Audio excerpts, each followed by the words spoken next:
ለዚህም ሲባል ነው ረሱላችን አለይሂ ሰላቱ ወሰላም ምን ይላሉ? ኢነላህ አሉ አላሁ ሱብሓነሁ ወተዓላ እኮ ላ የንዙሩ አይመለከትም ኢላ ሱወሪኩም ወደ አካለ ቁመናችሁ ወላ ኢላ አምዋሊኩም ወደ ገንዘባችሁም አይመለከትም። አገሌ ሀብታም ነው አይ እንዴ እሱ ሚሊዮነር ቢሊዮነር አይደል እንዴ አይ ጀነት መግባት አለበት እንደዛ የሚባል ነገር የለም። እንዲህ አካሉ እንደዚህ የሚያምር የሆነ እንደዚህማ ስፖርተኛ የሆነ ሰው እንደ ጀሃነም ይገባል የሚባል ነገር የለም።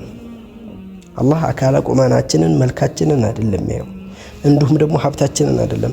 አገሌ ሀብታም ስለሆነ ጀነት መግባት ያለበት አገሌ ደግሞ ድሃ ስለሆነ ጀሃነም መግባት አለበት የሚባል ነገር የለም በእስልምና።